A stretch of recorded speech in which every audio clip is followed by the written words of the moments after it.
میرے حبیب کریم سید عالم صلی اللہ علیہ وسلم نے فرمایا، اللہ کریم نے بندے کو، مخلوق کو پیدا کرنے سے پہلے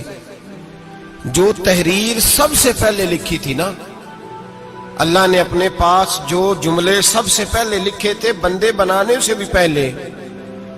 وہ فکر یہ تھے کہ ان رحمتی سبقت اعلی غضبی، رب کریم نے لکھا تھا بے شک میری رحمت زیادہ ہے، میرا غضب زیادہ نہیں ہے۔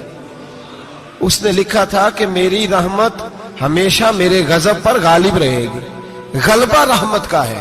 سنیں بڑی پیاری حدیث، بڑی خوبصورت حدیث، کنز المال میں دیگر کتب احادیث میں ہے۔ حضرت ابو ہریرہ رضی اللہ تعالیٰ عنہ فرماتے ایک بابا جی نبی پاک کی بارگاہ میں آئے، اور جب وہ واپس جانے لگے تو میں نے عمر پوچھی تو عمر تھی 96 سال۔ کہتے ہیں بزرگ جب آئے نا تو یہ بھویں جو ہے نا ان کی سفید ہو کے تو یوں آنکھوں پہ آ گئی، بڑی چھڑی بابا جی نے پکڑی ہوئی اور دونوں ہاتھ پکڑ کے نا چھڑی کے اوپر جھکے ہوئے ہیں ایک جانب، قربان جاؤں۔ کہتے ہیں جب وہ بزرگ مسجد میں داخل ہوئے تو میرے رسول نے کھڑے ہو کے استقبال فرمایا، کھڑے ہو، اور نبی کریم صلی اللہ علیہ وسلم نے آگے بڑھ کے بابا جی کو بازو سے پکڑا اور بٹھایا۔ حضور بیٹھ گئے، کہا بزرگوں کیسے آئے ہو؟ تو کہتے ہیں وہ بابا جی بات کرتے تو آنکھ کھول کے پہلے حضور کا چہرہ دیکھتے، پھر وہ بات کرتے تو ان کے لب و لہجے کے اندر بڑی پریشانی، بڑی تکلیف، بڑی مایوسی۔ عرض کرنے لگے یا رسول اللہ، حضور زندگی ساری گناہوں میں بیت گئی ہے، حضور غلطیاں ہی غلطیاں، یاد ماضی عذاب ہے، یا رب چھین لے مجھ سے حافظہ میرا۔ اے اللہ کے رسول بڑی لمبی فہرست ہے، پاپ ہی پاپ ہے، کالے سیاہ دفتر ہے۔ یا رسول اللہ صلی اللہ علیہ وسلم جب پلٹ کے دیکھتا ہوں حضور مجھے نیکی دکھائی نہیں دیتی۔ حضور اس عمر میں آپ کا ایک صحابی ملا ہے، اس نے بات سمجھائی ہے تو تھوڑا خیال آیا ہے، لیکن یا رسول اللہ صلی اللہ علیہ وسلم اب میرا وجود بیکار ہو گیا ہے، حضور بوڑھا ہو گیا ہوں۔ 3 باتیں کہیں بزرگوں نے اور نرالی کہیں، کہنے لگے یا رسول اللہ صلی اللہ علیہ وسلم، حضور اب تو میری کمر بھی سیدھی نہیں ہوتی کہ میں نماز ہی صحیح ادا کر سکوں، بوڑھا ہو گیا ہوں۔ یا رسول اللہ صلی اللہ علیہ وسلم اب میرے اندر طاقت نہیں کہ میں محنت مزدوری کر کے صدقے اور خیرات دے سکوں۔ یا رسول اللہ صلی اللہ علیہ وسلم اب میں تلوار لے کے جہاد بھی نہیں کر سکتا، حضور نہ میں لمبی نمازیں پڑھ سکتا ہوں، آقا نہ میں صدقات و خیرات دے سکتا ہوں، محبوبہ نہ میں دین کے لیے کوئی جہاد کر سکتا ہوں، بیکار وجود ہے، بیکار بیکار وجود کو تو گھر والے برداشت نہیں کرتے، بچے دعا کرتے ہیں یا اللہ ابا جی کو پردہ دے دے، اماں کو پردہ دے دے، بیکار ہو گیا ہوں اور آج آیا ہوں تو مجھ بیکار کو میرا رب قبول کر لے گا؟ آج کلمہ پڑھوں تو بیکار ہوں، کسی کام کا نہیں، نہ نماز نہ صدقات نہ جہاد، قبول کر لے گا؟ حضرت ابو ہریرہ فرماتے ہیں جیسے برسات میں بارش کی جھڑی لگتی ہے، یوں مصطفیٰ کی آنکھوں سے جھڑی لگ گئی، حضور کھل کے روئے، کھل کے۔ اور میرے حبیب پاک نے فرمایا بزرگوں بڑے مجاہد ہیں، دین کے لیے جہاد کرنے والے بڑے ہیں، رب کریم کو آپ کی تلوار کی اتنی حاجت نہیں، اور فرمایا اس کے خزانے کوئی خالی تو نہیں کہ آپ ہی گویا صدقہ دیں گے تو بھرے جائیں گے، اور فرمایا پھر رب کریم کی شان میں اضافہ نہیں کرتی عبادتیں، وہ تو بندے کو نفع دیتی ہیں۔ میں بزرگوں نہ آپ جہاد کریں، نہ آپ صدقات دیں، لا لمبی نمازیں پڑھیں، آپ صدق دل سے آ جائیں، اللہ کے رسول کا وعدہ ہے رب آپ کو بغیر حساب کتاب جنت عطا فرما دے گا۔ آنا تو شرط ہے کہ نہیں؟ آئیں تو صحیح، نہ پہنچے تو صحیح، آ جائیں، اس کو نہیں عادت صدقات و خیرات کی، جہاد کی، تبلیغ، آئے تو صحیح نا۔ ان العبد اذا اعترف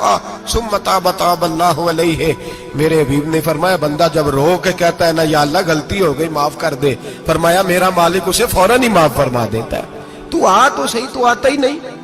تو آ ہی نہیں رہا، تو گھر میں بیٹھا ہوا ہے، تو سویا ہوا ہے، تو دکانداری کر رہا ہے، تو پیسے گن رہا ہے، تو آیا ہی نہیں، آ تو صحیح۔ بلکہ میرے نبی پاک فرماتے ہیں جب اللہ پاک کا بھاگا ہوا غلام آتا ہے پھر تو اللہ زیادہ راضی ہوتا ہے، پھر تو اللہ زیادہ راضی ہوتا ہے، زیادہ راضی ہوتا ہے، تو آ تو صحیح، پہنچ تو صحیح۔ بلکہ صوفیاء تو اور بات کرتے ہیں، وہ کہتے ہیں تو کبھی بھول کے بھی رب رب کرے تو اللہ تو اسے بھی قبول کر لیتا ہے، بھول کے۔ ملا رومی کہتے ہیں بنی اسرائیل کا بندہ ہے،